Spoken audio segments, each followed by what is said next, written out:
Yeah. Where did it go?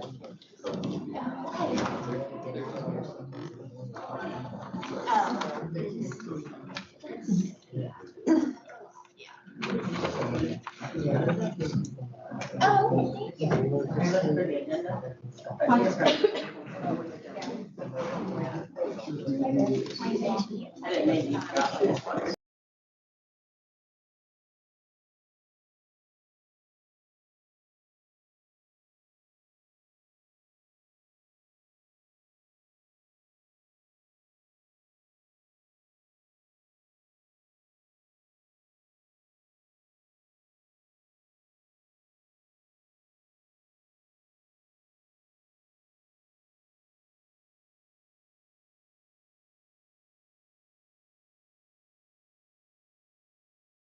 Welcome everyone to our October 16th Commissioner meeting.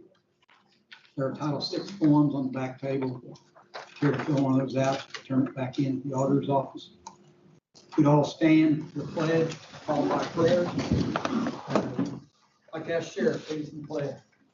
I pledge allegiance to the flag of the United States of America and to the republic for which it stands, one nation, under God, indivisible, with liberty and justice for all.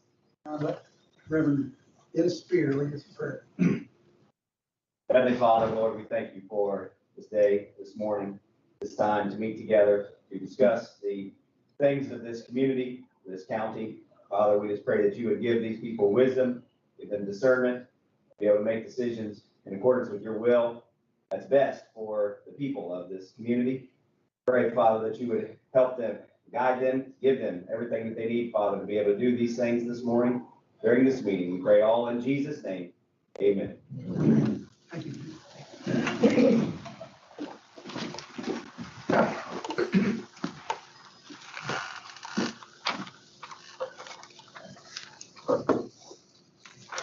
We really didn't get our minutes printed out.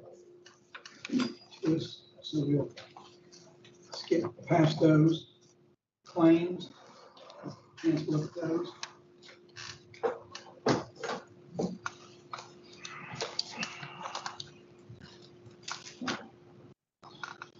I had a couple that are not on here that I think should have been. Walt Moore's bills were turned in a couple weeks ago. They not get presented. Pardon? They were paid the last set. They were. And then Owens' farm, the concrete blocks at the fair. Those were turned in about 3 weeks ago. I remember getting, or Janet saying something about waiting on, she was waiting on something, I thought. I gave her a second invoice. Okay. We can get those paid today. Okay. We can get those, and then a new thing. Okay.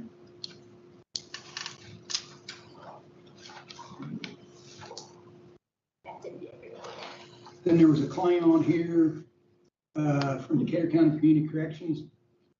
Said it come out Commissioner's Fund for $2,385. Say what it's for.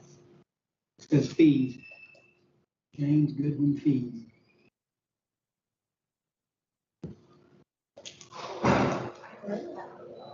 Oh, There's several, actually. can you tell us what number that is? Did it say? Number 35.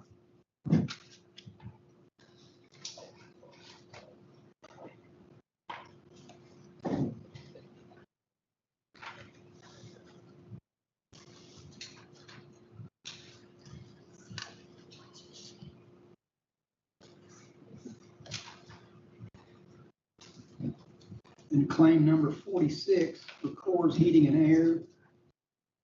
It was the electrical work done over the pods. But it says it's coming out of court services.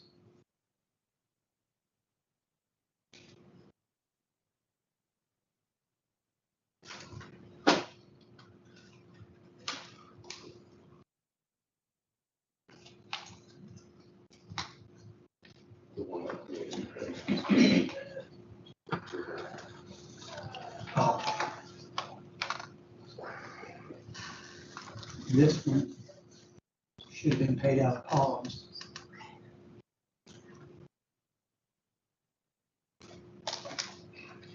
It's taken, you've got it coming out of court services.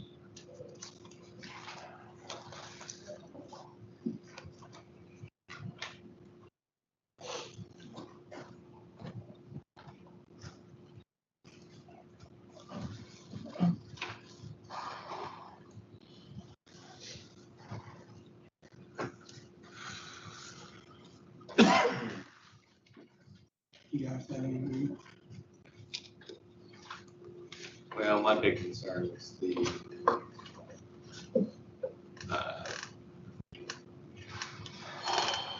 escape room, escape 812, the health department. $145. I'd like to hear some information about. I mean, if we're doing team building, things like that, if there's any kind of actual training that was going on, this would have been during work hours. I don't think that's something that, if this is just a team building experience, that the county should be paying for. Let me find it.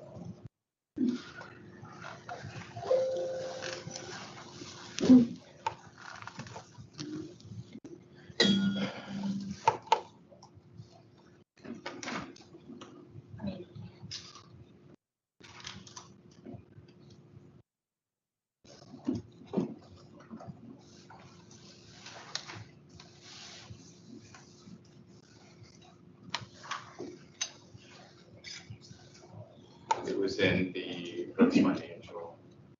Oh, and Yeah. It was.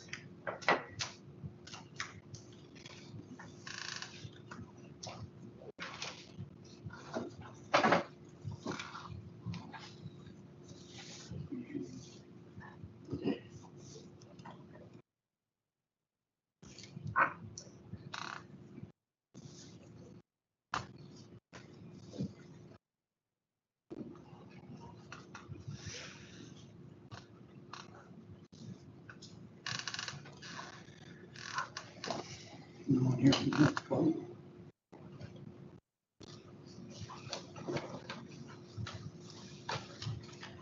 That's kind of what I wrote down. It's been paid for my credit cards. It needs to be addressed. Right. I mean, at this point, I would go ahead and move to approve the claims, but we do need to address credit card payment. Just a reminder, I guess, to department heads to be mindful of what exactly we're paying for with taxpayer dollars. We can't be doing things that are frivolous here. We need to be making sure that we're being mindful of how we're spending this money. And that's something that when I look at it, I want to see team building, things like that happen. But I want to make sure that we're getting the most bang for our buck when we're spending taxpayer money.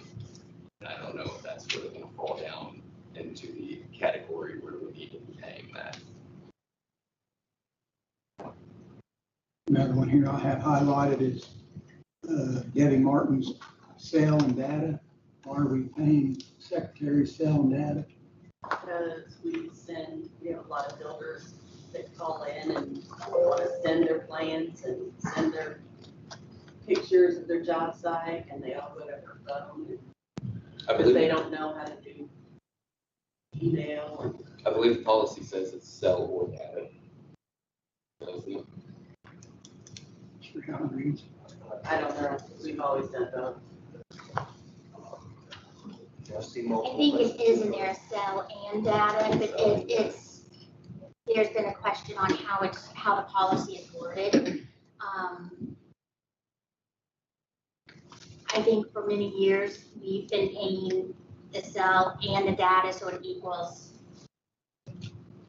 $50 or something like that. 50. Okay, it equals so much. 70, because some people say they get 70.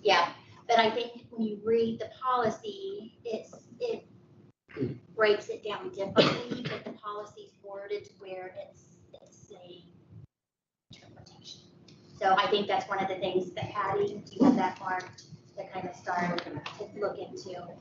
Is that not something where they can be forwarded to you? Or any. Yeah, one of us, for sure.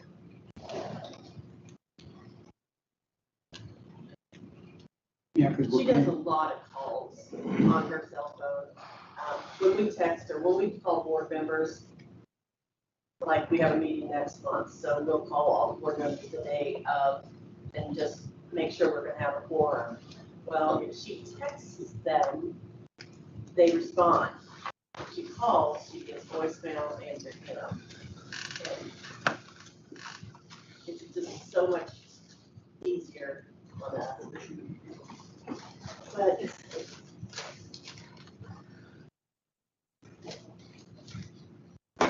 that's all I have. I'll second your motion to approve.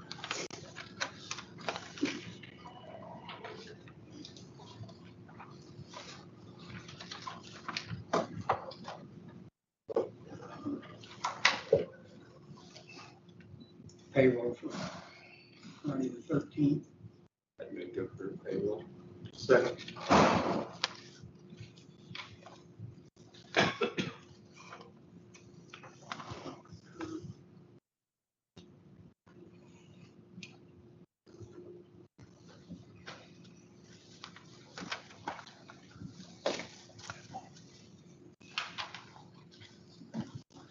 Todd Howe.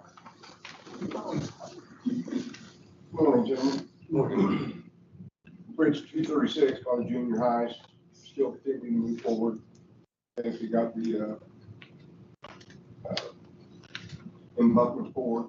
I'm not sure what they're working on like that last week. Continuing to work on bridge maintenance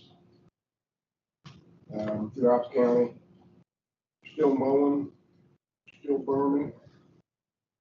And I did get the 30-mile-an-hour posting on 150 West. I informed the sheriff of that. Thank you. As far as 600 South and Southwest 60. I believe we need to have a study done on that versus a road count. Not to do anything on that. I don't think a road count is going to do anything if we can't get line of sight. I think it needs to be. He has cleaned some of that up. I was through there Wednesday or Thursday. Okay, That fencing has been, some of that's been cleaned up. I don't know enough to see it, but he has done some work on all right. You want me to check that out? it. If you would, Okay, I'll check that out today and see where we need to proceed to go forward. I will also be driving today to evaluate 700 West, or 700 West, 500 North, and 350 West, to see where we need to do some spot shoulder work on that. And see about getting a plan of action going forward.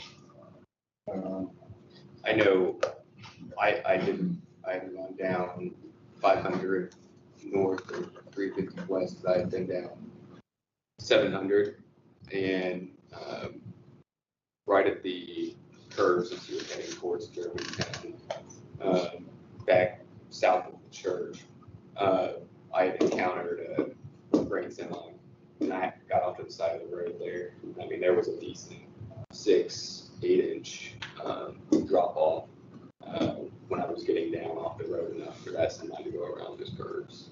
So I know that area is definitely a pretty significant drop off, similar to what we had on 300. Yeah, part of the county. Okay. I'll make a point today to go find that. We have to do some spotting for now. Take care of that. That's what we'll do. I appreciate that, Todd. You gentlemen have anything for me? Nope.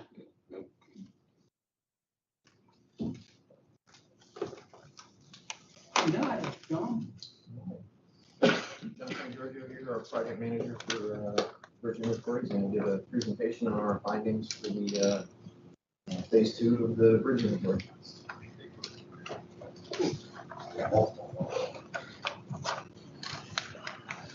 I know this is the most interesting. Please.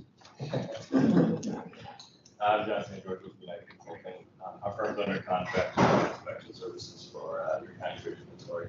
And the contract covers a 4-year period which began in April of 2020. Bridge inspections are required by the Federal Highway Administration every 2 years for all county bridges not owned by NDOT with a span length greater than 20 feet. And these inspections keep the county compliant with federal standards. The county is reimbursed by the Federal Highway Administration for 80% of the contract costs, which Decatur County is. This morning, I'm presenting the bridge inventory based on our findings from the second phase inspection, which was completed in April and May of 2023. This report contains several summary reports that are useful to the county in understanding the condition of your bridges, as well as an updated bridge asset management plan. In addition to summary reports, each of the 184 bridges in your county has its own inspection report, and these reports contain detailed information on our findings. The flash drive in front of you contains a digital copy of the report. If you don't want to come through that long, which is much easier, as well as an interactive map that allows you to bring up the inspection report. To help you navigate your way through the report, prepare that flyer that identifies the location of key reports you may be interested in. So this includes where you can find a listing of maintenance needs for the bridges, summary bridges that are close to the loan limit, as well as recommendations we've made for bridges that should be programmed for replacement and rehabilitation. On the back side of the summary sheet, you'll find statistics on how Decatur County compares to the state. The average age of the bridges in Decatur County is approximately 53 years old, as Decatur County has a large number of older bridges that were built around the same time. Decatur County currently has 62 bridges that are over 50 years old. Depending on structure type and volume of traffic, the anticipated service life of the bridge is somewhere in the range of 50 to 100 years. Many of the county's older bridges were built around the same time in the early 1900s and are approaching their anticipated end of life somewhere in the next 20 years or so. The priority schedules in the report shows our estimate of bridges that we recommend replacing or rehabilitating in the near future, along with an estimate of costs. We work with Todd and the Highway Department to prioritize the bridges by structural condition, load capacity, traffic demands, and geometrics. There are currently 14 bridges recommended for replacement in the next 8 years, with an estimated $13.8 million in 2023 construction costs. There are 6 bridges recommended for rehabilitation, which is an estimated $3.2 million in 2023 construction costs. In addition to funding bridge replacement and rehabilitation, we would recommend the county continue to prioritize funding of additional maintenance and repairs in the coming years in order to get the most life out of these existing bridges. Decatur County has done a great job maintaining their oldest bridge assets to extend their lives as long as possible.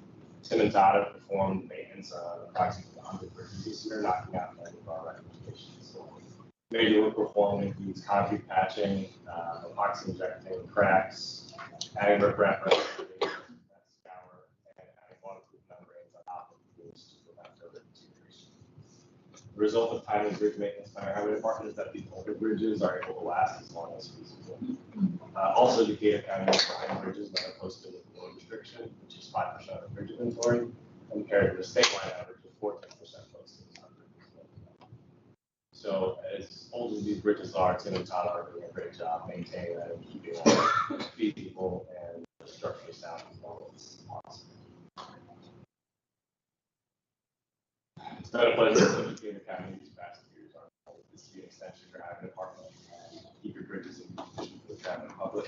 I'd like to thank the commissioners for giving us the opportunity to work on this contract, and we look forward to working over the next year. At this point, I'm going to answer any questions you might have.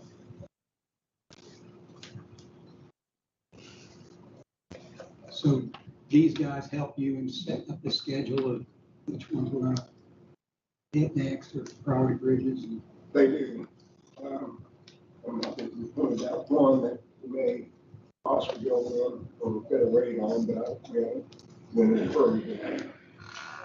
But the recommendations that Tim does a fine job dissecting that book and sitting at his desk, going through looking at the things that are pointed out. And that's what we've been working on all year. I think we'll probably be working on this again next year to get through all of them.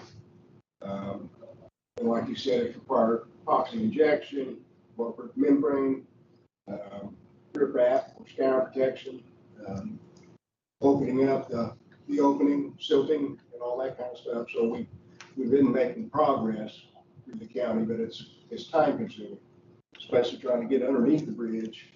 Okay, some of them are too low. You just don't need to be able to get that big heavy riprap class 1 stuff underneath there, so it's going to hold. So we actually Tim engineered a chute where we can put it down, and it just carries it down underneath some of those areas. But some of that's pretty time consuming when you got to use the chute. So I mean, we've been making progress, but it's just time consuming.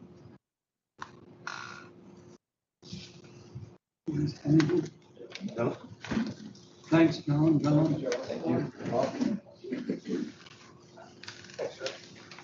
Oh, and I did want to add, we do have hard copies of that book. If you would care to have one of those sitting on your shelf, with everything is on the hard drive or on the thumb drive. The roughly 1,000 pages on the USB drives in that for me. Okay. If you do want a hard copy, we've got them, so just let us know.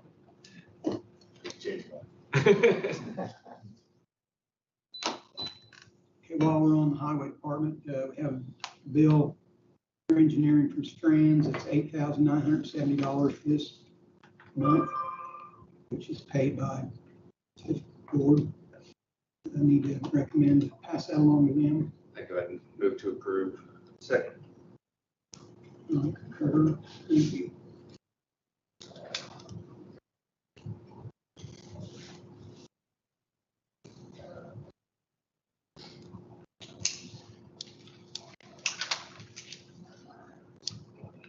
Also have a report. Danny and I met with Greg Marks one day last week on the highway department, how it's running on the budget.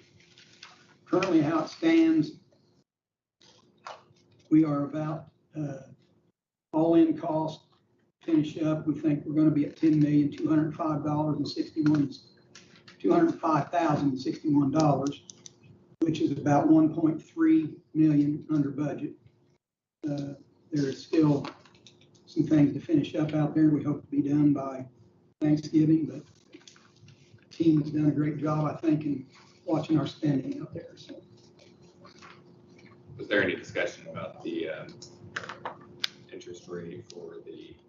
Yes, it's tied to the bonds, and it's somewhere in the neighborhood of 5.25. And yeah, and they're dropping. And he's willing to finance that.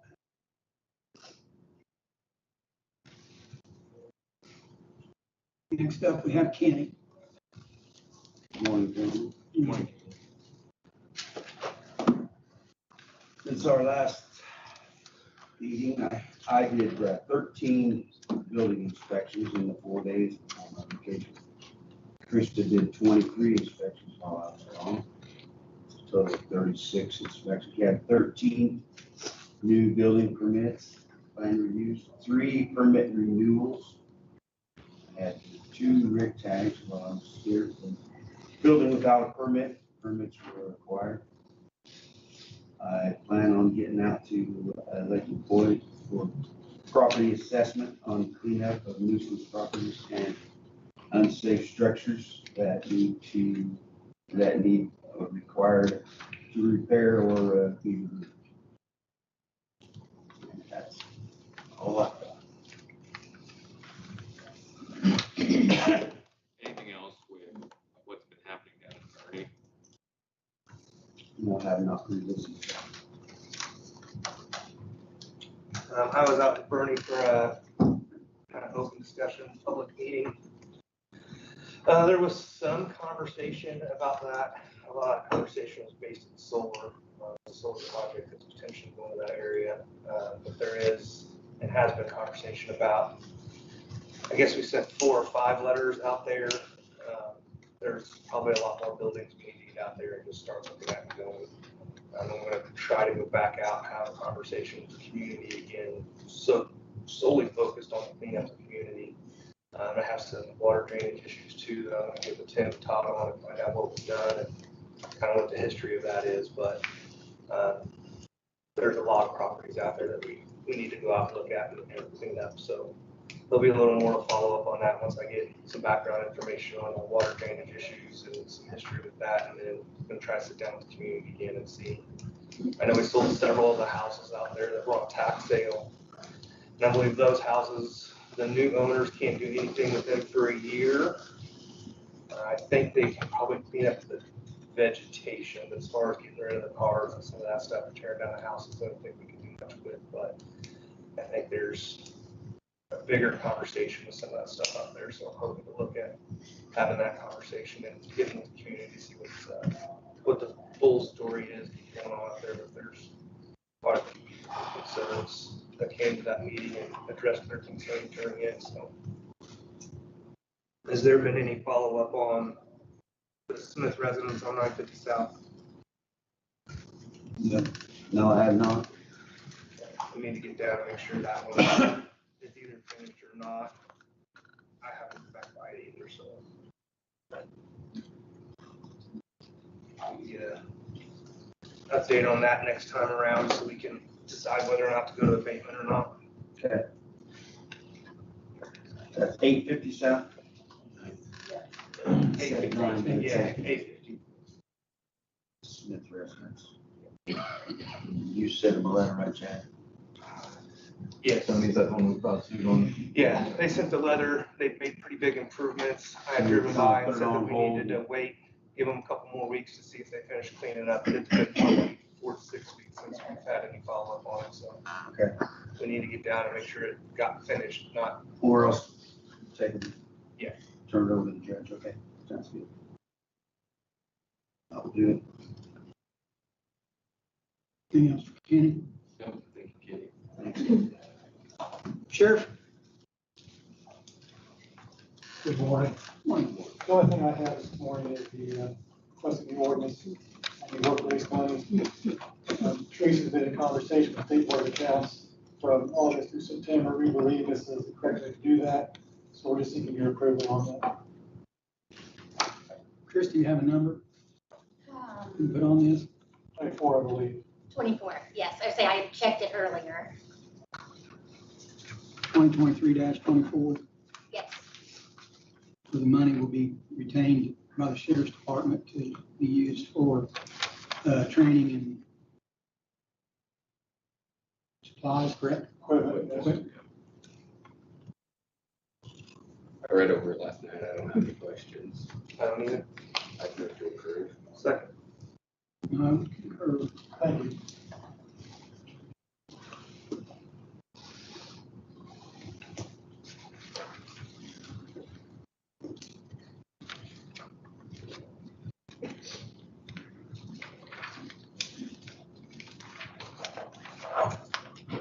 Tony.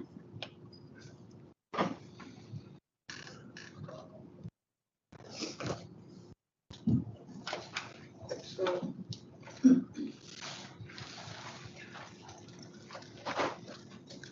Tricia? So earlier this year, Gretchen Stone, Marion Township Advisory Board, resigned because she moved out of Marion Township. I know Mark had worked on trying to find someone to replace her, and we did find Sarah Biggs, who is willing to take on that position. I just need you guys to officially appoint her to that, and then I can take care of the rest.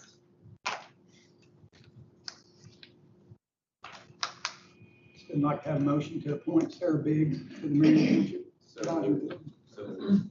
second. And I'll concur. Okay, thank you. Thank you. Erica? 30 seconds. Because the sheriff took all my time, and he's not even on the agenda. You've used up 15 of those.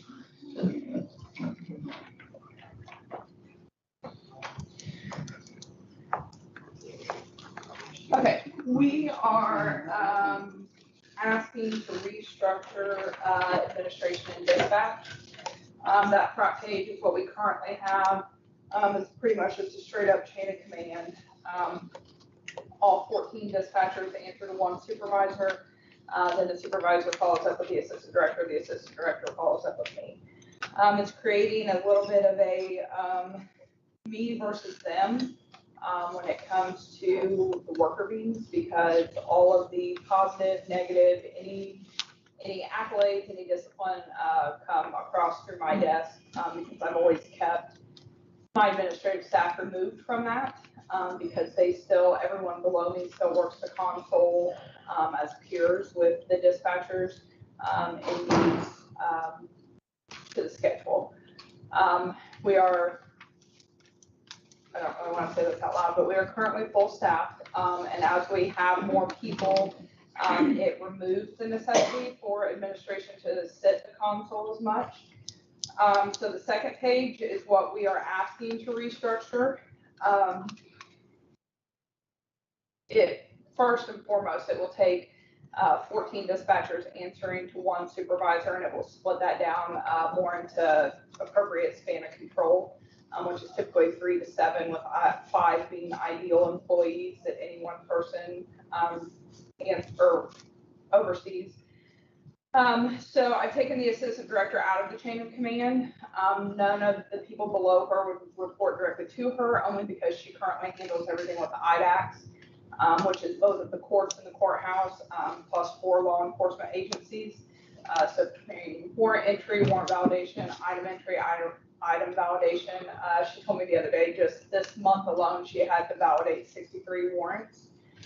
So she's plenty busy. So it wasn't for any other reason than just she has 40 plus hours a week that she's doing an IDAC. So to remove her from that answering to chain of command, I guess. So we currently have 2 shifts of dispatchers. We have an A shift and a B shift. So each shift would have a supervisor and a shift lead. And then each shift would have 5 dispatchers. Plus we have right now we have an odd number of admins. We have an even number of dispatchers. When we make admin an even number, that leaves us with an odd number of dispatchers. And since we have 2 split shifts, we're taking that odd dispatch position. I met with the supervisor who's currently in charge of scheduling and asked her what would work, what would be the most ideal for the schedule. And she said if we could provide her a Monday through Friday night shift dispatcher, because that's where she's struggling right now to get gaps in the schedule filled. We've typically always built in new positions this afternoon because of call volume, but now because of scheduling needs, she said that she would benefit most from a night shift dispatcher.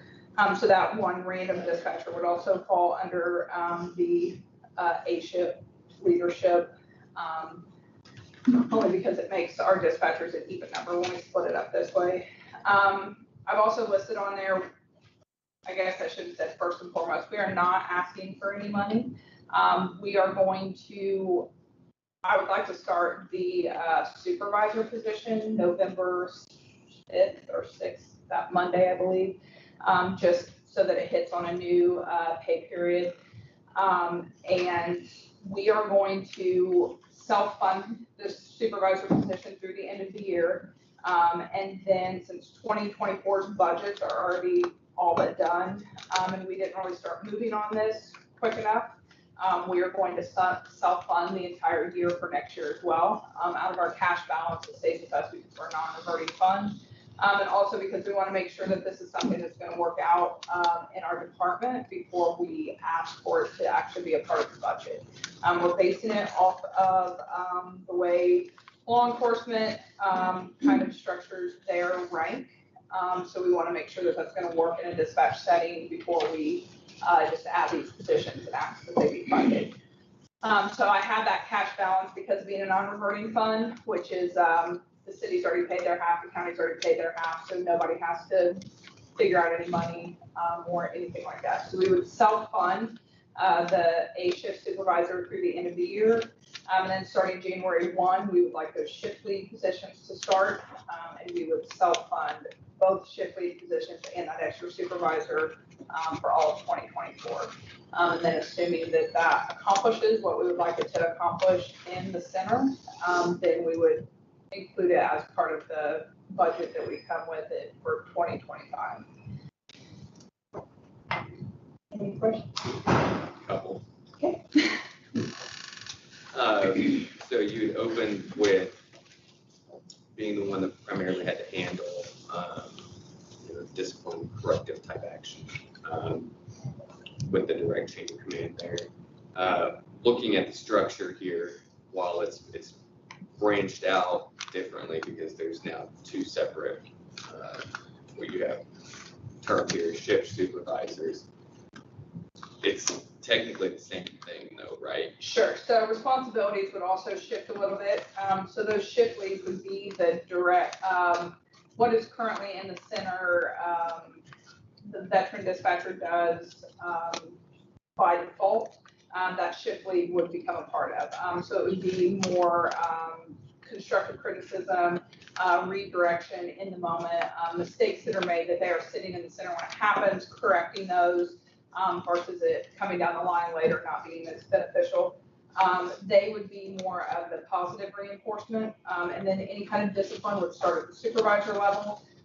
They would be responsible for formal verbal warnings and written warnings, and then anything that I say is kind of weighted with their employment, so suspensions, termination, any of that stuff. Would still come across my desk and be handled by me, only because I feel like those are a little more official in their personnel files.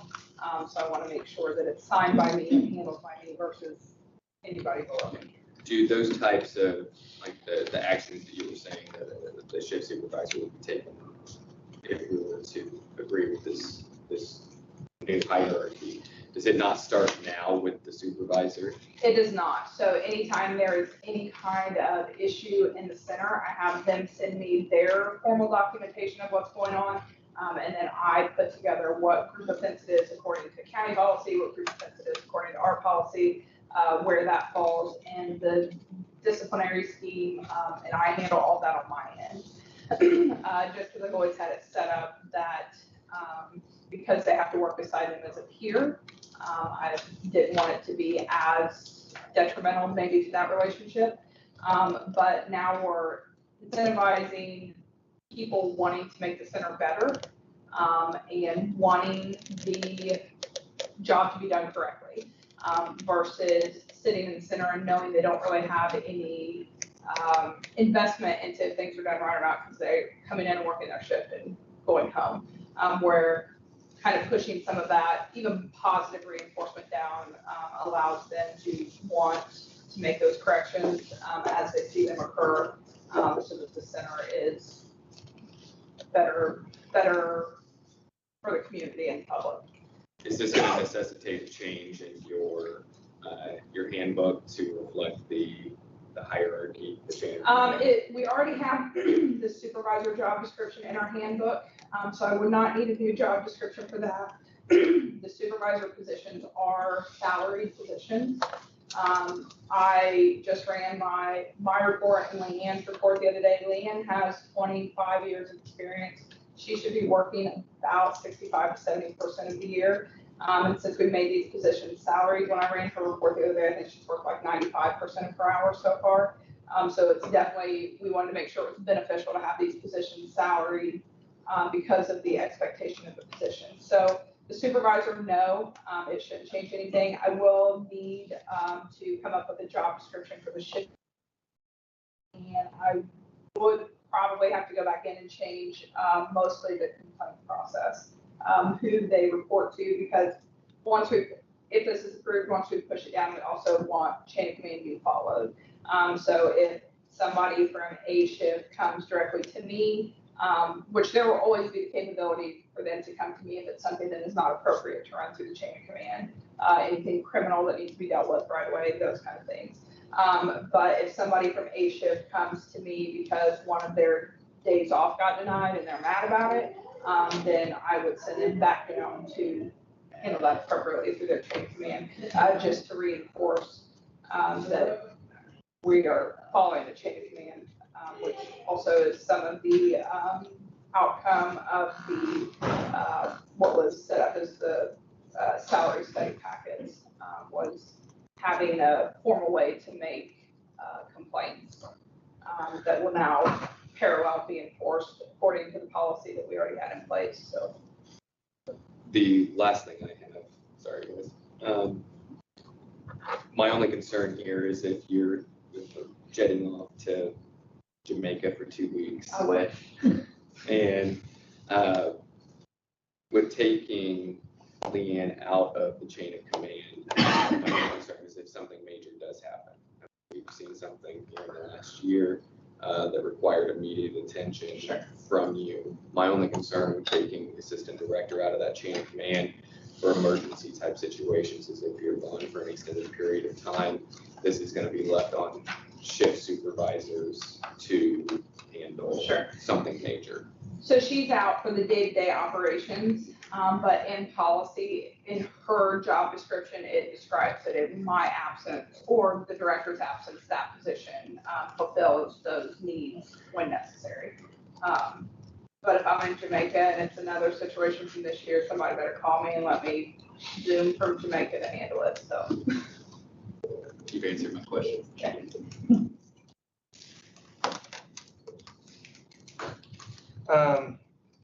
Did I say when I'm asking for anyone?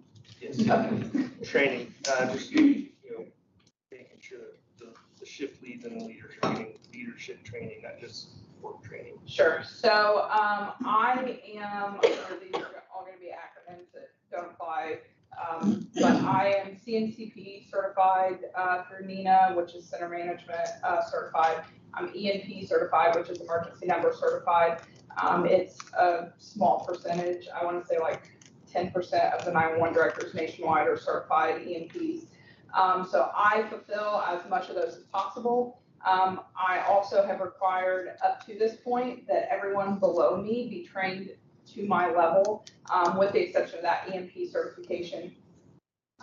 We did get an email, actually it starts today, I think at like 11 o'clock. We got an email from the state board that they are offering that CMCP course for free. We can put one dispatcher from each agency in. So I wanted to make sure that this was something that was going to be approved before we push somebody into that class, because it's a $1,000+ class. So I don't want to take up somebody's spot in that class from another agency because it's limited to just 25 people. So we would start there with the new supervisor coming in, and then there's also the board is sponsoring a class in Evansville in next month for the certified training officer, which is also something that we've required the supervisor to be up to this point. So we would also get people enrolled in that as soon as we knew that there was a reason to enroll them. So those would be the first two. And then I also utilize the Public Safety Training Council in Indianapolis. They do some how to supervise a toxic employee. We send to that class. We have a few leadership classes that have been beneficial that I typically try to vet first before we send our people through, so that we know we're not wasting time. Okay. Of course. I have nothing. Heard enough. She has a very good job. Go ahead.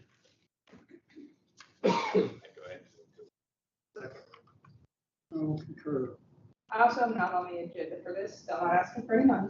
Last Tuesday was World Mental Health Day. We pushed out the mental health program. We have Mike Nielsen scheduled to come back October 31st and November 2nd to train with all 3 departments to officially answer any questions people have, go into detail with what the program is. But on our phone calls with Pathways, they had encouraged that we go ahead and push information out now instead of holding on to it until the end of the month. So for World Mental Health Day last Tuesday, we pushed the information out, and we already have people enrolled in their services.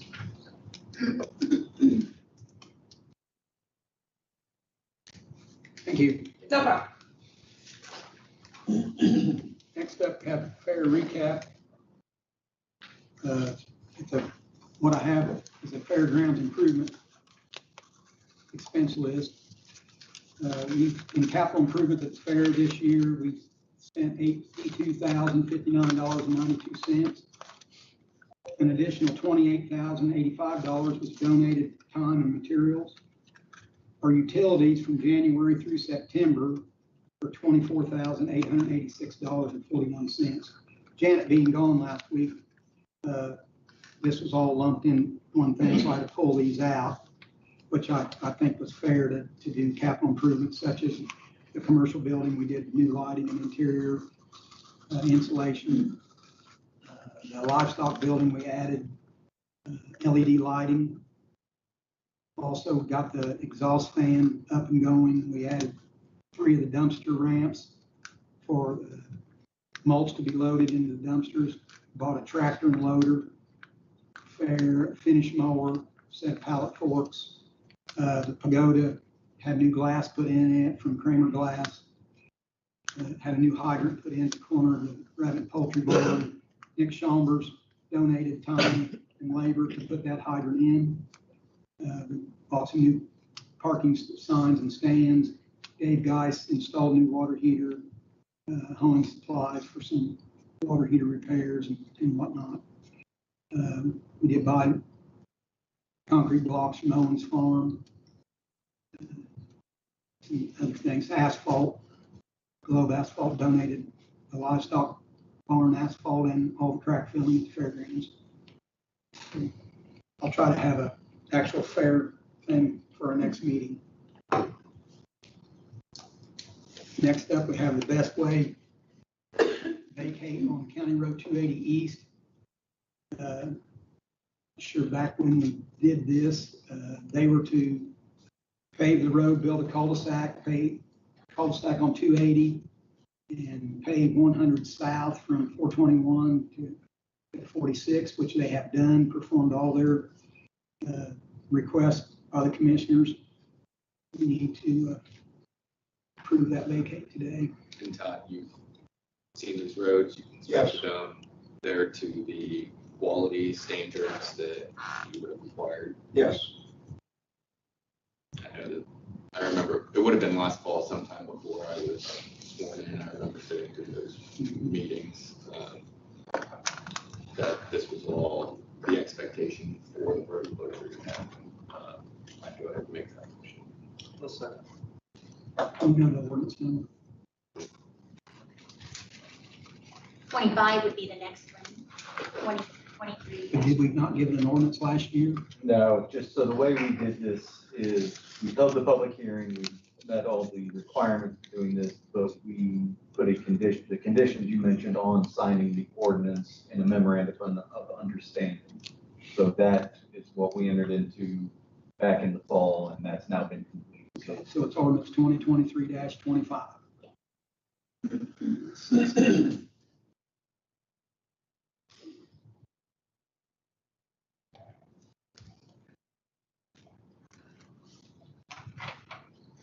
So I hear a motion in second. Concur.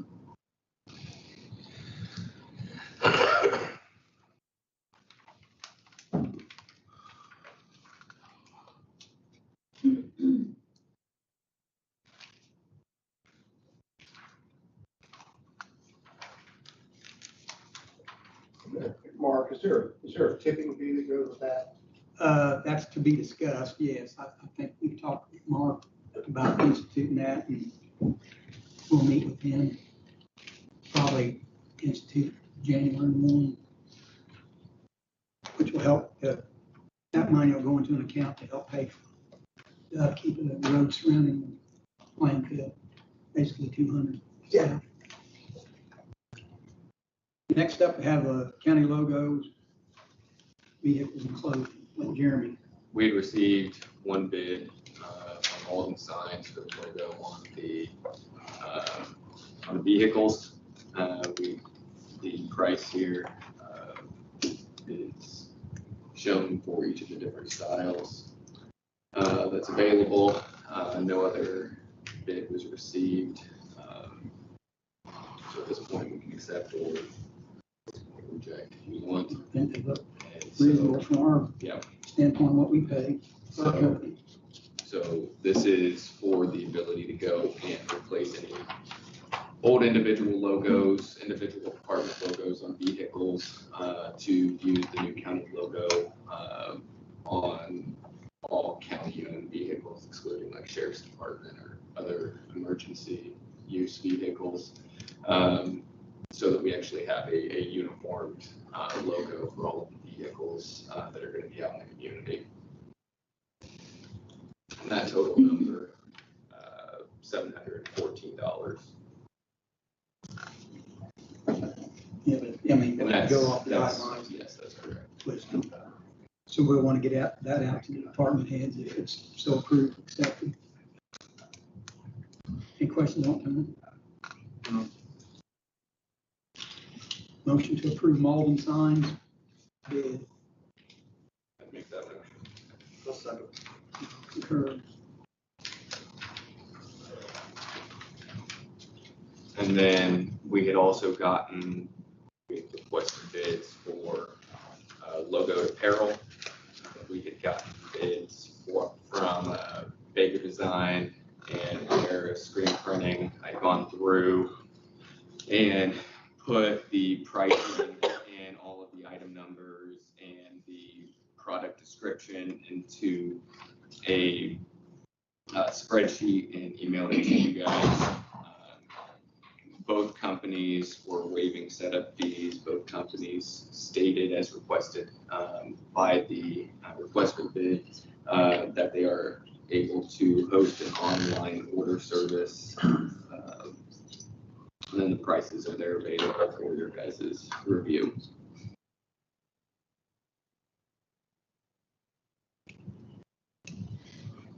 My thoughts are, like in the past, we've done county stone bids, for instance.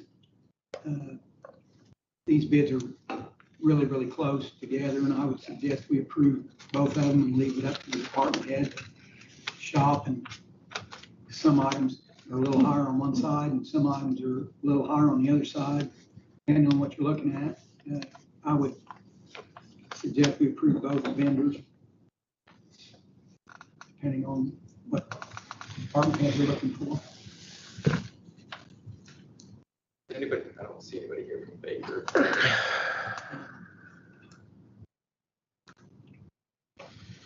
Yeah, I mean, when I was looking through, as I was making this spreadsheet, the items were incredibly similarly priced across the board. And I think Mark did state correctly that, I mean, it might be $1 more on one side for one item, and the next item it's going to be $1 more on the other side for the same item. Tony, your thoughts? Yeah, there's nothing really distinctive to put it out between one or the other.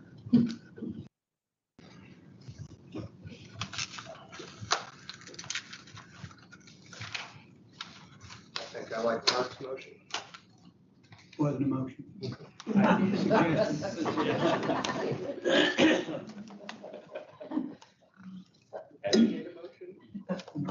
unless there's just two of us here. Tony, is that your motion then? It is. All right. I'll concur with Kelly. Are you going to be sending out an email to the department head to put the logo in? Okay.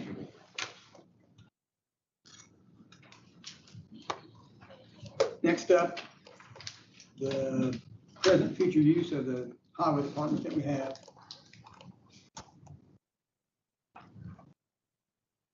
It's been my suggestion all along from when the new highway department was decided to build that once that time came, we would sell the existing highway department to help pay down the cost of that building. And I still feel that way. I need to know what my fellow commissioners' thoughts are. Well, we had an executive session, that was 2 weeks ago, or was that a month ago that we had that executive session to discuss this? We previously had an executive session to discuss the financing for several projects, and we invited our financial advisor to come in and give us a rundown of where the county actually is financially to be able to afford the surplus or the unallocated portion of the new highway garage, which at that point when we were having discussions, we didn't know the number of the 10.2 million. We also didn't know the interest rate for any of the surplus. So we have $9 million allocated funds for the TIF for the new from the TIF for the new highway department. And so we were looking at, I think the budgeted amount was 12.2. Is that right, Mark? 12.2 was the top number. So there was a potential shortfall in funding of, I think, $3.2 million on the new highway garage, and with an unknown interest rate. And so after looking and talking about those numbers with our financial advisor, I think the prudent thing to do at this point, so that we don't incur additional interest, having to pay more money out of pocket for paying off the new highway garage, is to sell the old highway garage. I'm looking at the capital projects that we have going on in the county and the funds that we have available with our financial situation, and I don't think it's prudent or fiscally responsible to stretch ourselves thin by continuously incurring high interest rate on a potentially $1 million or $1.5 million loan to the builder, and then have to continue to incur costs with the existing highway department. And if we're going to then reuse it for something else, we're going to be incurring costs to remodel, rehab the existing structure, so that we can continue to use it for other departments. That's where I'm at this point. I think fiscally, it's probably the best way to go. I'll say I walked out of that meeting agreeing with you, but I don't know that I still do. When we walked out of that meeting, again, we were talking an 11.5 and potentially a $2.5 million shortfall. It was also discussed that there was a potential $500,000 payment that we were going to have to pay back to the county highway garage. But I still haven't got a clear answer on as to whether we have to pay that back or not. Putting us at $2 million. We discussed the Park Road project funding for that, which I still haven't got a lot of answers on yet on where that funding's coming from and how that's allocated out. But the numbers today that were presented are much lower numbers. The 1.2 million is not 2.5 million. The information that's been kind of given to me on the $500,000 that county highway garage paid for the property, first information is that that's not money that has to get paid back or comes out of our general. So now we're balancing a $1.2 million loan versus the needs of the county over the next 5 years. And I don't know that those needs and the cost of keeping the highway garage and utilizing the other things outweighs the interest rate or the amortization schedule for that. So new information today puts me in another spot where I'm just not 100% sure as to what I want to do. We do have expansive needs. It's always cheaper to remodel than it is to rebuild. We have an empty lot that we haven't discussed what to do with yet over off the square, but it would require rebuilding. And I'm still just not convinced that selling the highway garage and then building something new later is in our best interest. And these numbers, kind of support that, but I still have more questions. I still haven't received information on what the potential building cost for EMA is going to be. They still don't have a number. And he had presented to TIF, correct? But it doesn't have a number. And they had said, well, they need to wait and see what those numbers are going to be. Yeah. They can't say they're going to help or not going to help without knowing what the project cost is going to be. And I know. just so the folks know, the EMA project, Tony, is what, the pole barn or his building or? Well, we've had 2 conversations. We talked about putting just a storage building behind the current annex. That would allow him and the Board of Health to store their emergency response supplies and equipment in that. As we started talking about the shortfall or the overcrowding at the annex, potential need for more over there. And other things that are growing, we started having conversations about adding an office to that and creating a whole new EMA location. His original bid that came out of a study done by Strand, I think, was at 1.2 million, just for the storage, which I do believe is too high. But if we're legitimately going to look at an office space for him to create the space we need in the annex, I think he's between $650,000 and $750,000. But that's a number that you're coming up with, right? They were coming up with numbers off the internet and stuff that they were looking at, and they were at $500,000 to $600,000. And I think those numbers are going to be low. But until I know those numbers, I can't necessarily weigh the benefit of selling it versus the not, especially not knowing what we'll get for it at auction. If we sell it for $500,000, we'll be selling it for less than we're potentially going to build an EMA place. And then the conversations of, well, we have to pay the electric and gas and all that at the other building. We'll be doing that at a new building anyway. I'm very happy that the new numbers are lower than we anticipated. But it's put me in a position where I'm still not sure selling something so we can build something new in 3 years is the best use of county money. But I think there's high projections on the EMA building for, storage space and office. Correct. In the same location. Correct. I mean, we have office space at this point where he can move to vacate a smaller, go to a smaller office, or stay where he's at now. And it would not have to include restroom facilities. Can I say something? Sure, Amy. Well, we can add all this stuff and keep all this stuff, but stretching county general, I mean, right to the limit. I mean, we're already stretched right now. The more you keep, the more you build, the more you add on. You gotta figure out how to, paying for it's just half of it. Keeping electric going, the gas going, the water going. I mean, you can only stretch that county generals so far. And I know the girls in here understand what I'm talking about. I know what you're talking about too, The more you kick it over. But I also know that we keep adding projects 5 or 10 years later, and then we're having to raise taxes for those. Waiting for the future and saying, and just like when we bought the schools for the annex, it was a great decision. And that was thoughtful of the expansion that this county needed so that we could not have to build a new office building to house 6 agencies. I just want to put good thought and run the numbers and try to make sure that we're not losing another opportunity to do something like that. The foresight of keeping the old school was great.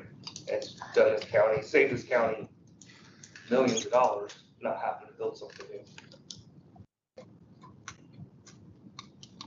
But now we're looking at spending $2 or $3 million on that building to get it up to snuff. Hadn't been mentioned. No, and I know that too. I think at this point, fiscally, I think we need to sell the old highway garage. Motion. I make the motion. I'll second.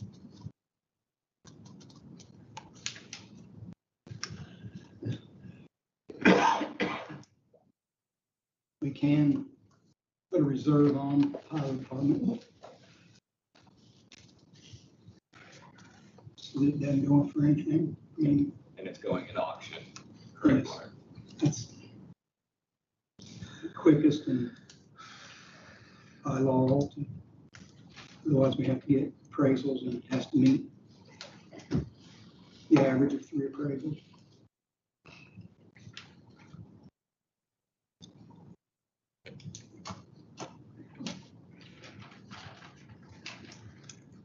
Now, whether that minimum is public or it should be, we can decide in the executive session what that number is.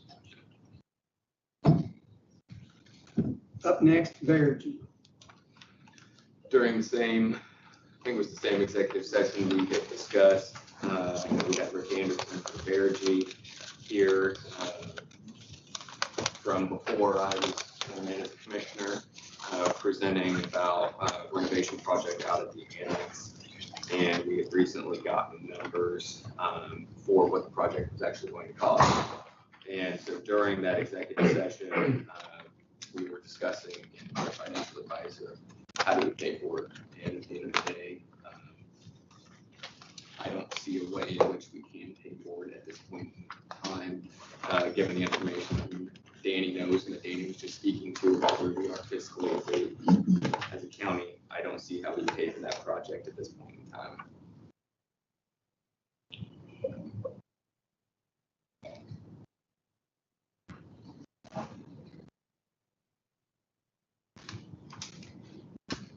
Any discussion? No, I'm in agreement on this one until we know exactly what our bills look like and answer some of the questions that I brought up earlier. I'm not comfortable moving into another project until I know exactly where everything else lies. So that project will be put on hold.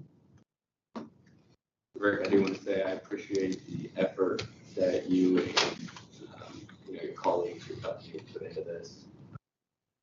You've been coming down here for quite a while. You've done a lot to bring this project to the point that it is.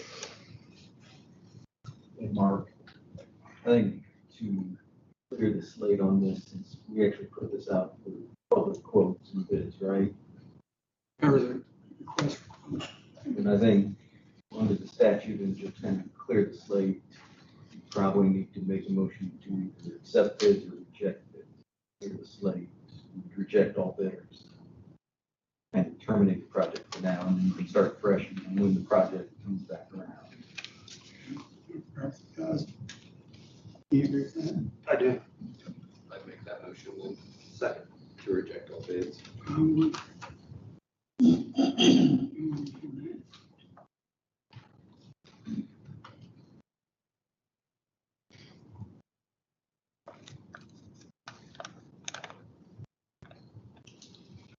Brian Robbins. Apologize, Patty, I sent the resolution supposed to get to the auditor's office. You're in charge of it now. So, in working with the pool committee, we wanted to put out a request for proposals and qualifications. I sent those to you guys previously a couple weeks ago, as well as a resolution establishing or allowing us to do so because of we are going through the DOT process or attempting to do so to get quotes on the pool to kind of help us figure out a budget and whatnot for the project, an accurate budget. In order to do that, by previous resolution, we need to get approval from you guys to enable us to release that RFQ. So that's essentially what the resolution is going to say. So any development that was going to be done at the pool would be funded by the proposed food and beverage tax, correct? That would be, yeah. And the food and beverage tax has not been adopted, correct? Correct. One of the questions we get from those that are contemplating the adoption of food and beverage taxes, how much is the pool going to cost? And this is an attempt to get that. So Brian, in getting this cost analysis done, what's the expense for that and who pays for that? For the request for proposals and the. So these people are all gonna, when you put that out, they're gonna donate their time and there's no cost? Well, they'd be submitting proposals and qualifications for a bid for the pool. So, yes. Actually, I So don't think we need. Any numbers that come with that, or that's just their proposal to submit a plan? A plan and essentially like any DOTs, like you I take you guys to the VOT, to the highway department. Basically, the various proposals, you guys pick which one. So in accepting this, does that commit us to a pool? Because I'm not committed to a pool. No. You can do what you, I assume, this would be checks, but I assume you can do what you guys just did with the, preparation fund. General bids if it decides not to go.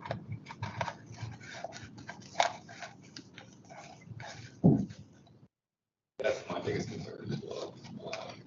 I've only, I've been staying involved as much as I can with this project, and I just need to, I'm not at the point where I'm ready to make a final decision that, yes, this is definitely the best use of money that we have. This would help us essentially get the numbers that because as you guys understand, sometimes the build, operate, transfer process is a good way of unsafe in some situations for some projects. The numbers that are out there now, they're, how old are they? Year and a half? It's context back. I think the first totals came in July of 2022. And the Baker Tilly numbers that you submitted as well, those are like to date, correct? They're As far as what could be revenue for the proposed Yes. food and beverage tax. Got those last week. Well, I definitely can't make decisions based off of no numbers or information. Yes. So I feel like we need to at least know what the cost of the project is going to be, so we can weigh that. Yeah, as long as we aren't locking ourselves into definitely doing this, I'm good with finding out what those numbers are for the project proposals.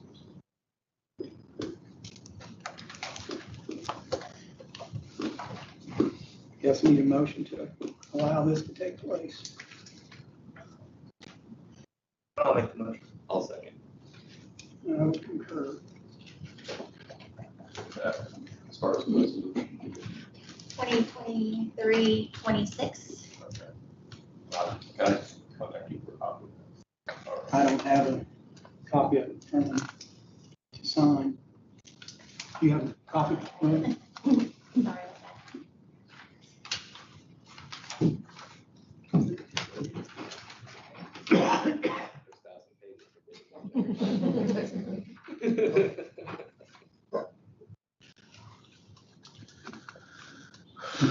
What's it?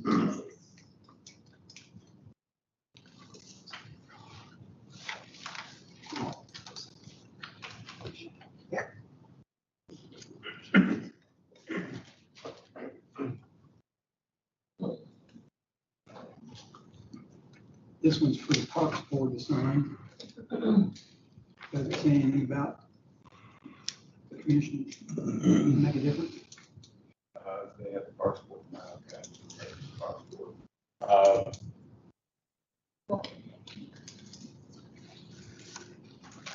I know you guys have to approve it because you guys are listed as the build, operate, transfer committee.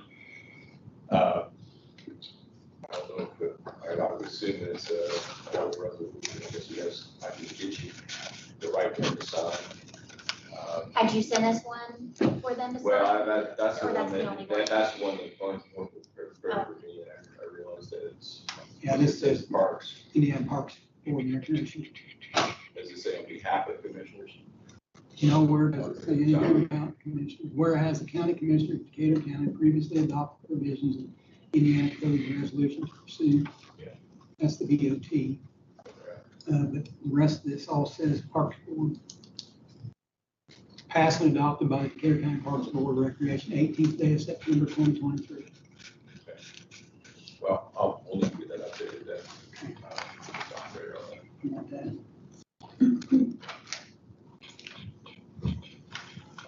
Ron, while you're here, we also have a request from the Ready Grant Committee for Decatur County's portion of next year's Ready Grant application. Right. It's $15,000. Right. Agreed to by all the counties and cities that are involved: Rushville, Rush County, Shelby County, Shelbyville, Greensburg, Decatur County, and the city of Batesville. This money would come from our plans and implementation. It'd be the county's portion to help pay for HWC's work in that application process. I didn't look to see, because I didn't know that was coming, to see how much we have in plans and implementation. I don't. Just, There's Enough to cover 15,000. yes, there is. Yeah, I think we're sending them on Monday. I was gonna say it's right about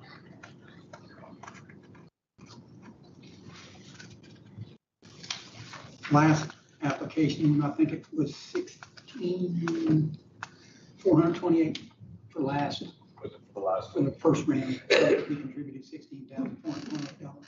plans and implementation, that's 25,620. I do it to approve. Second.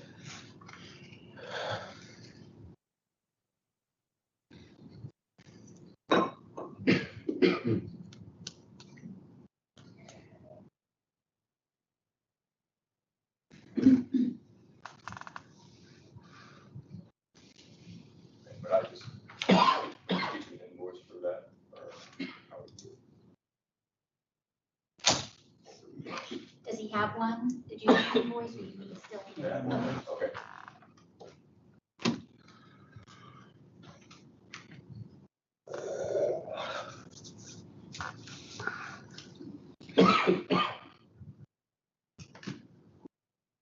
Is it okay to pay this at the next round or do you want us to pay it? I think the next round's okay. It's signing on a.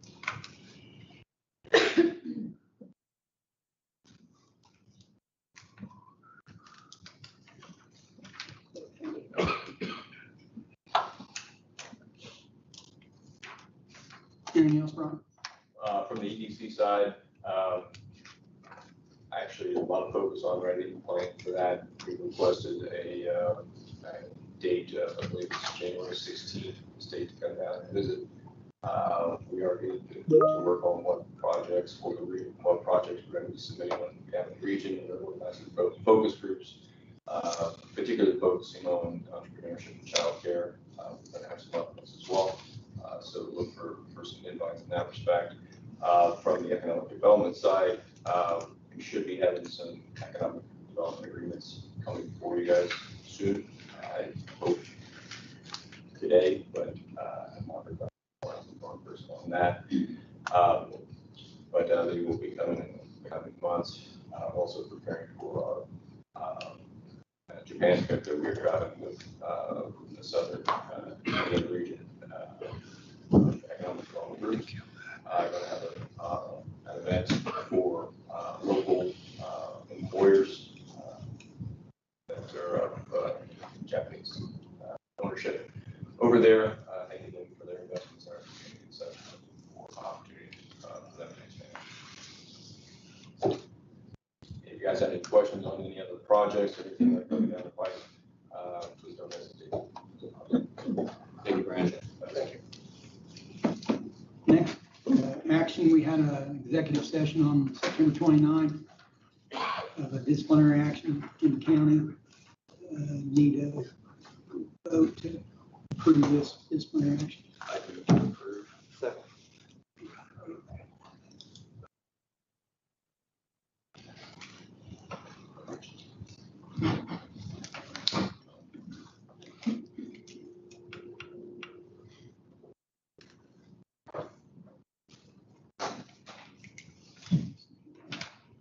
Give that to Chad, yes.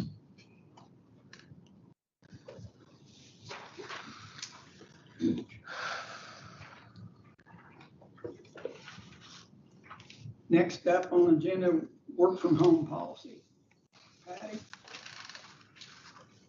Okay, I have been approached by the police multiple times with concern over, I guess, a lack of a policy as far as working from home. Offices and departments handle this differently. And I think this inconsistency just causes dissension among coworkers. Some just have concern, how much work is being done at homes.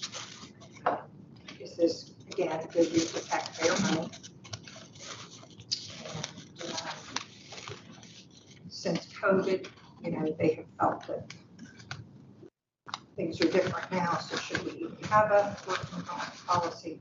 I did poll my network of AHR counties, and the majority do not allow work from home anymore at all. Just cut it off. So I don't know if that's the direction we need to go, but I think the fact that we don't have a policy just causes some problems. I respect, those that come forward and express that concern. I won't share those names, but I can tell you departments that they come from are the clerks, reporters, auditors, prosecutors, courts, and Board of Health. So a pretty broad representation of employees that have expressed concerns. So just want to get your thoughts on that and see if we should draft a policy or make some kind of decision in that area. In the department in which the employees are working from home. Or, which department are the employees working from home?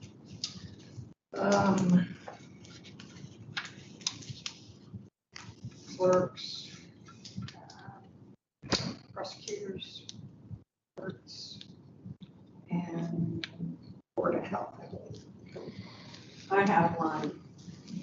I have one that works in the evening, and like I have a backloading project going on, and actually what she does is do data entry, and she hooks into the computers here so that we can get this project keep going. Otherwise, yeah, I really need it.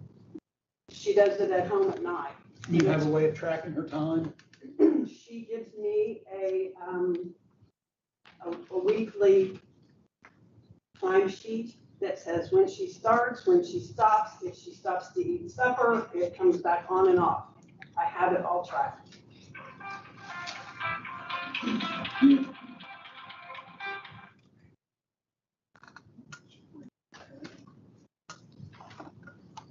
So you have it tracked on her computer?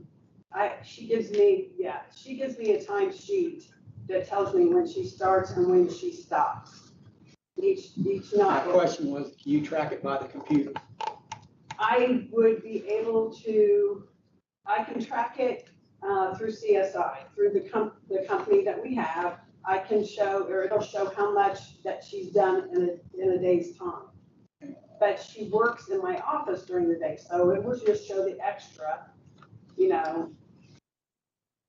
And I do feel like Dottie's is a little bit of a different situation because she could either allow this person that works for her that knows the system to do it in the evening, or she would have to hire a part-time to do it during the day.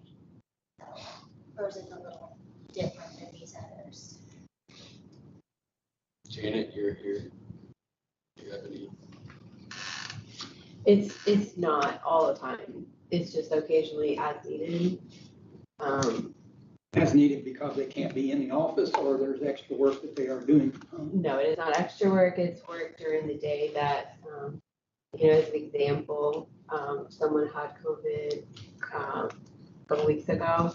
Once they felt better, they couldn't be in the office. They were able to work from home, and work was getting done. There has been occasionally, if there's a sick child, they can't be in the office, but they can get the work done. I can see if it's being done or not. That it's not every week and it's not all the time. I know I had made a call last night as well to one of the courts, talked with the judge in that case, or in that circumstance, and due to the way in which documents are filed and processed, attorneys will file in an online portal.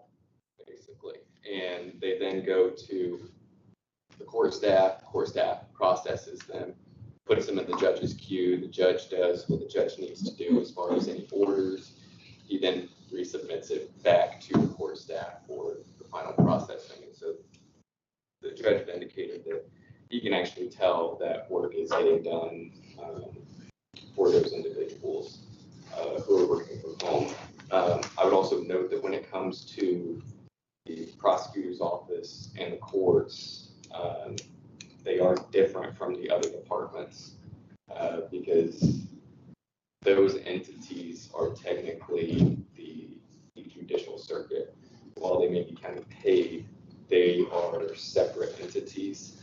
And at the end of the day, what those department heads say applies. So while we can recommend that everybody work in the office for those departments, those department heads, those elected officials don't necessarily have to follow that recommendation. I know that's something that in my day job at the prosecutor's office in Shelby County, it's something that has come up in the past.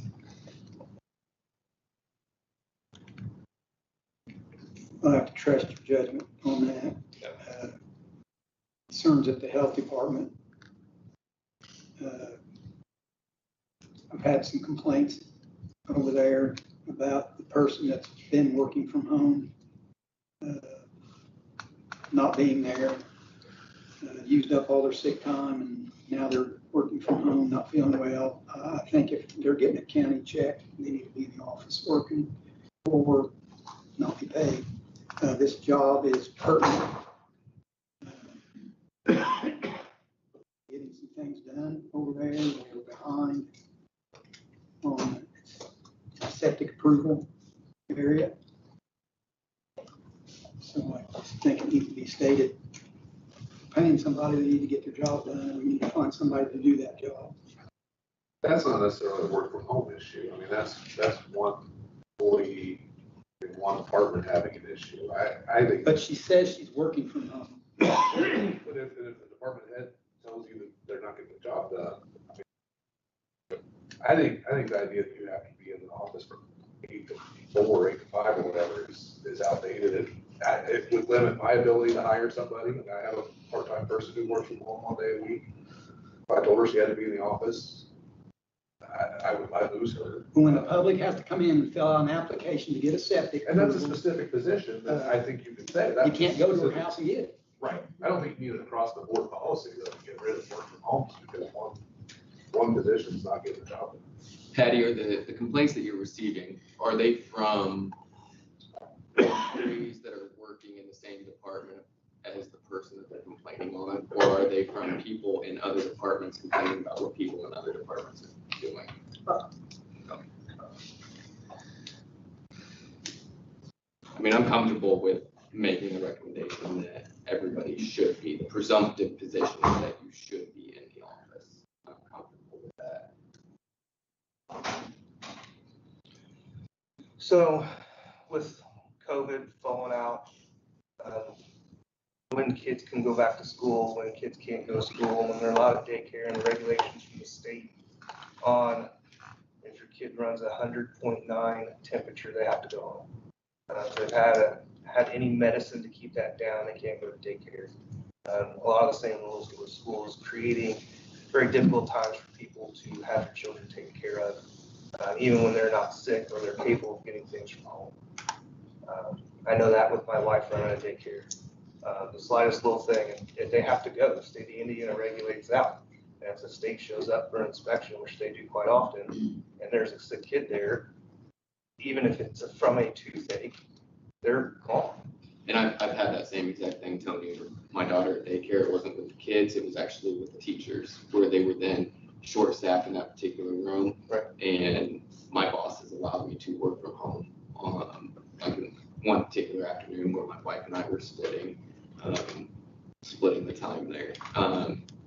So, I mean, that's why the presumptive is, I think, work here. But I do think we need to record some type of ability, as long as our department heads are ensuring that work is getting done. And I think these complaints need to go back to department heads, and they need to make sure that that stuff's being done. Each elected official should be monitoring whether their people are getting their stuff done. If there's complaints, there's a lack of work within their department, those officials need to make sure that that work is being done, if they're getting their money's worth. To Mr. Dyer's point, if that person's not doing their job working from home, that's a Board of Health supervisor, superintendent's problem. He needs to be able to step up and take care of that. We can help hold him accountable and hold him on the fire, but to make a blanket policy under today's current times, I just don't know that it fits. COVID changed the world and how we respond to it. And it's still there. People still get sick, and there's still quarantines in different offices, different places require that, even though you feel good, you don't tell them. I grew up, it didn't matter if you were sick, you went to work. But that's just not it anymore. It's just not that way anymore. So I don't know that we can have a blanket policy for it, in my opinion. You guys get their mowing done from home? No, I didn't think so. no, we don't keep the roads plowed from home either. Exactly. But each department does different jobs. I mean, my department, you know, the work that my part-time person does, it's all social media. She can do it from anywhere where she's got internet. We sign timesheets as a department head. I sign timesheets every 2 weeks. It says, you know, my people work this many hours, and I'm signing that I stand by that. I would have a hard time signing something if I didn't feel confident, you know, and I assume every department head does the same thing about that. I'm not opposed to having a policy, but I would be opposed to having a policy that says no for county employees. I think that's a misuse of taxpayer dollars, honestly, because it limits my ability to hire the best talent. Limits our ability to attract. Some people work better from home. Some people work better in an office environment, the courthouse environment. I think as a department head, it's my job to maximize my people's, you know, talents and abilities to get the job done. I think another point though, within the courthouse, the common side, those that do work from home more than those that are left in the office feel like they're picking up more of the slack. Mark, could I make a comment? Sure. I think you also need to, if you allow work from home, that you must consider what documents are going home, if anything, or what security might be exposed or inhibited by working from home on a computer. Documents can get lost, transferring back and forth like that. They could be exposure to someone who shouldn't see them. So you just might consider that in your policy if you do that, kinds of things that could be done from home. It should not, or things that definitely should not be done from home. Our systems all have tight securities with that, like most of it's all scanned in the system and online. And you're logging in remotely through a secure portal. Some of it's online and some of it is through mesh. Not all of it is through mesh. How do we handle like e-learning days? Our kids all of a sudden have 2 days off for e-learning. Parents have to take a day off, not here, then it's the other spouse. That's how it always was for me. I never missed work, but my wife did. I will say, at times when we are down a person now, we did lose a person and I did not ask for it in the budget to hire a new one to replace that person. We do get, a little short, and if that person can work their cues from home, it is very helpful sometimes. I don't let them abuse it, but it has been helpful at times. Them to still be able to get their job done. My goal today was to bring it to our attention. I mean, we know it's going on. If the department heads, I guess, are okay with it. But I do have a concern. We're in the people service business here in this courthouse, and people can't be served if we don't have people here to service them. Yeah, we can't be in a place where there's nobody in the office. And there has to be sufficient people to cover the duties that are required when individuals come into the courthouse. and our department heads have to have some checks and balances to make sure that they're not home getting 4 hours of laundry done, doing very minimal work. I mean, if somebody stays at home, there needs to be proof that work is getting done. And that's some of the allegations. And I mean, if somebody's caught not working and claiming work, that's termination. When you put down that you work 7 or 8 hours and you work 3, you got nothing done in that time, I mean, it's a terminable thing. We have to make sure, not just making, oh, well, I'm pretty sure they're doing it. I mean, there needs to be checks and balances in all departments to make sure that people are getting their work done from home.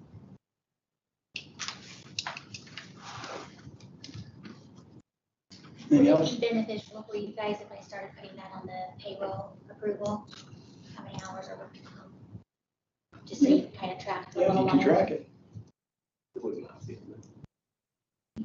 everybody know that they need to make sure that's on the timesheet. Some are very good at it and some are not. Just for a while, to have a number. Patty, if you could do that, send out a mass email. Everyone, commissioners would like to see the at-home work on their time sheets. Anything else on this? Tony, Eclipse event? Eclipse event. So we started having meetings planning for an event for the eclipse in April out at the fairgrounds. We discussed how we were going to handle the collection of money and the expenditures of the money, and had a discussion on creating a new line for all that to be receipted into and out of by the auditors.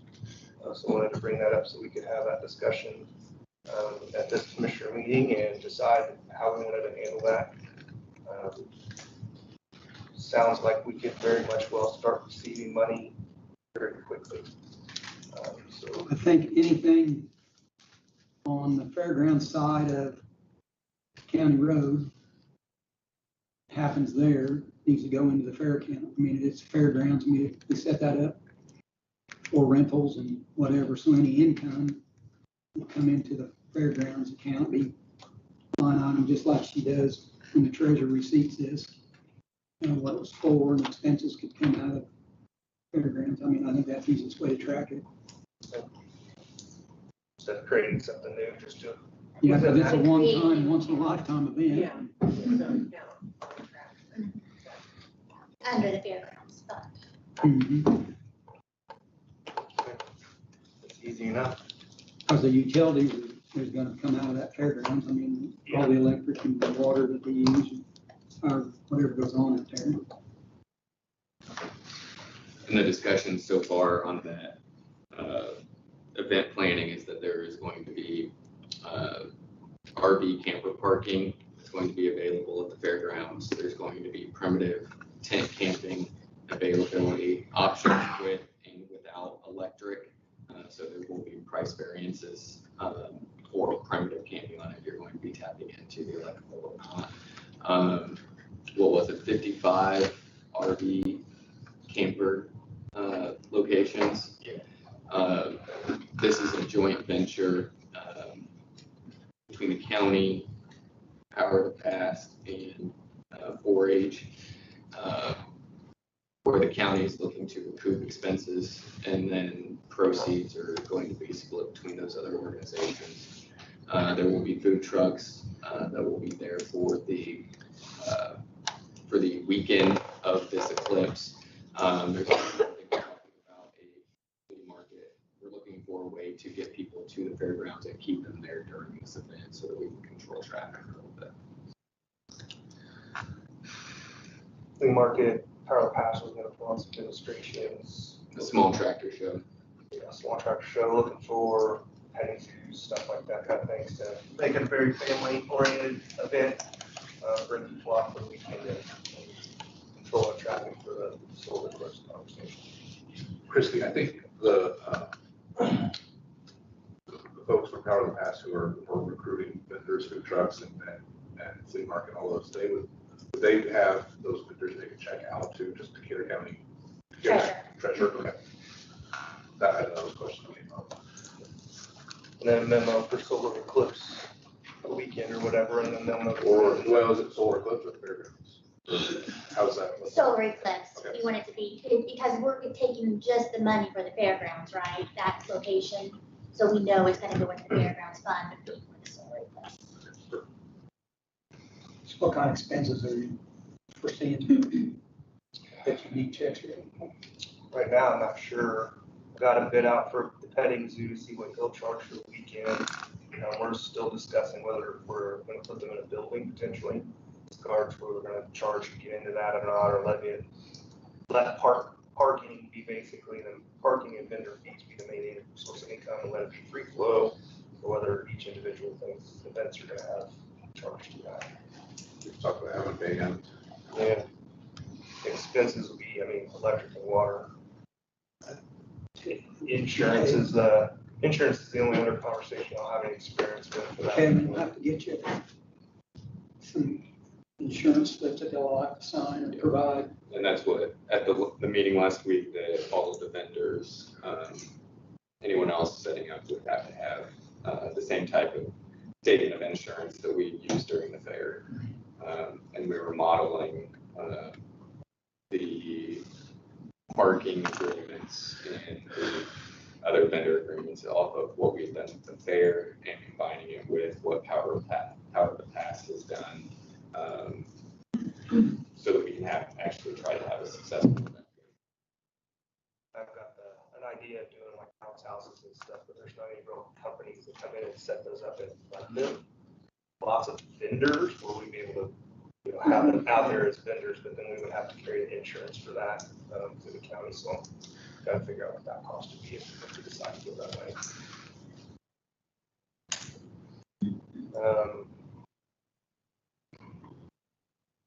That's really it for now.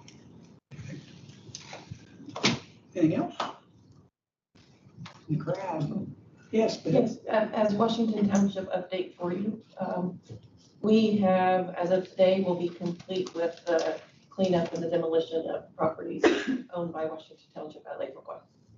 Yes, you guys have one more well to fill a cap and clean up. Yeah, and we have had such great response from the residents who live out there.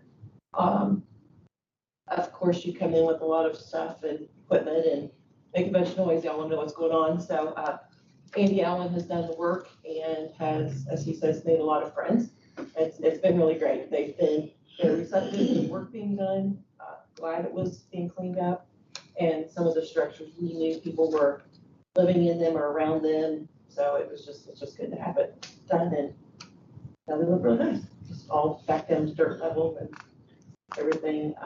All the wells, there were 3 wells that were just open and another large pit. So all of those safety concerns are good. It's good. Solid Waste has hired a new director that takes over November. Which month? You might contact them. They've got some money that, like I know they set dumpsters in Westport, had to clean up. They might be willing to set some dumpsters out there for the people that are left there. Okay, I had asked Mandy that before, and she said she didn't have any, but that would be nice to check again. Yeah. So thank you. Yeah, and I know that we could probably do some sort of a drive for appliances or something out there, because I think a couple of ravines that are full of full of things. So I don't mind continuing to help work with them to try to get some of that cleaned up. But you're going to have a couple of properties that may be troublesome for Kenny. His specialty. He loves it. I just might. Well, I would say I've never received any sort of negative activity out there with regard to what we were doing, or negative response. They've all been very glad. Now, I've also not been bothering anyone. I've only been taking care of our properties. I don't know what will happen once Kenny starts talking to 2 or 3 of them who, maybe aren't going to be real happy with a letter. So you might just give Kenny that support that he's going to need with law enforcement or whatever, because there might be a couple that at least one road in particular that will give him some trouble. So they haven't for us, again, because we've been cleaning it and making it look better. But it'd be nice to continue with some of the other things that are sitting around. There are other people who want to do it. I know there are a couple scrappers out there, and if they had the means to do it, they were able to get, one of them had a friend who came with a truck because he knew the amount that he was going to be able to get out of our structures. So it was worth it to him to get someone to help him, and they still both made a lot of money off of that. So, yes, something planned like that or something for them to be able to do would be a great idea. So I'll pursue that. Is that announced yet who that is, or? Stephanie.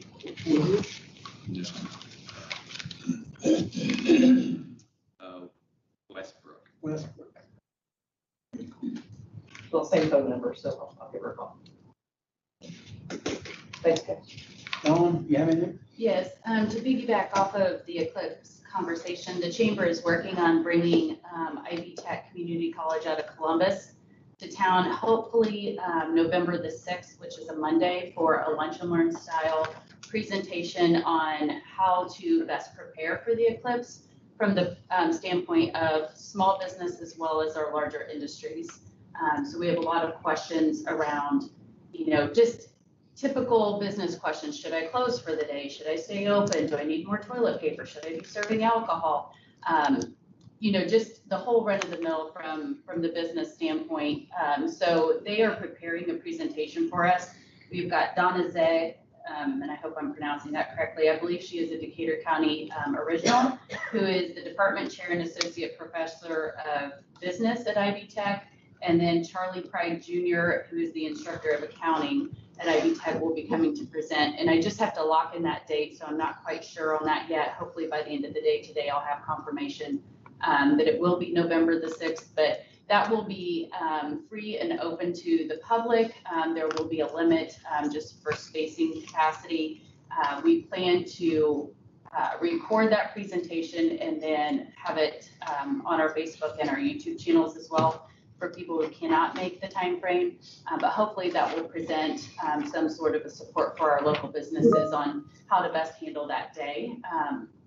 And then just looking forward, annual dinner is coming up November the 17th. So we have an Entrepreneur of the Year Award, a Small Business Grant, and the Don Horan Community Leader of the Year Award that we will be presenting on November the 17th. And those applications are open through this Wednesday. So if you have somebody or a business that you want to nominate, we've received several great ones already, and we'd love to see a few more. So please feel free to do that, and you can do that through our website. What time is that thing? Doors will open at 6 p.m. Dinner will begin at 6:30. Live entertainment will also be the Cash Bash Scholarship fundraiser that evening, where we sell Cash Bash tickets. You do not have to be present to win, and that will help us provide scholarships to our local seniors in next May. Thank you. Yep, you're welcome. Just to add on to the solar eclipse, absentee voting for next year was due to start on that day. The election board did pass an ordinance to change that, and so it will not start until April 11th due to absentee voting is now going to be in the EMA building, and they needed the building for them. Was there a decision on whether the courthouse will be closed that day or not? We've not made a decision on that yet. Anyone else? Patty? Just a couple reminders. This Friday, October 20th, here at the courthouse, the Board of Health is doing the flu shots. So reminder on that. And then Saturday, November 4th, out at the fairgrounds is the date that we're taking the boats and the campers and the RVs. That will start at 7:30 that morning. So. Anyone else? Danny? November the 6th, public hearing on the food and beverage tax, 6 p.m. at court services in a large meeting room. 6 p.m.? 6 p.m. What is that? November the 6th.